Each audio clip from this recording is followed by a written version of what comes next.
السلام علیکم۔ کراچی میں رات گئے بیشتر مقامات پر شدید دھند، کئی مقامات پر حد نگاہ انتہائی کم رہی۔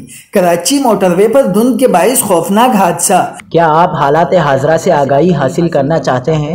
خبر کے پیچھے چھپے اصل حقائق جاننا چاہتے ہیں تو ابھی سبسکرائب کیجئے دل مل پاکستان کو اور ساتھ ہی گھنٹی کے نشان پر کلک کر دیں۔ آپ کو بتاتے چلیں کہ ہوا میں نمی کے تناسب میں اضافے کے باعث کراچی میں دھند کا راج ہے۔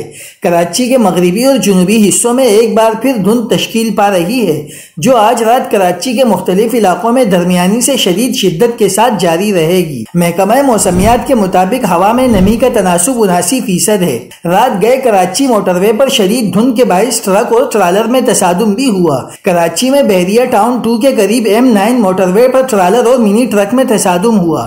ریسکیو ذرائع کے مطابق حادثے کے نتیجے میں ٹرک میں سوار 2 افراد جاں بحق اور 7 افراد زخمی بھی ہوئے، جبکہ زخمیوں کو قریبی اسپتال منتقل کر دیا گیا۔ کراچی کے مختلف علاقوں میں دھند پڑ رہی ہے۔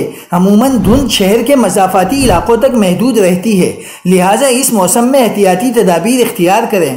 گاڑی آہستہ چلائیں کیونکہ سڑکوں پر پھسلن بھی رہے گی۔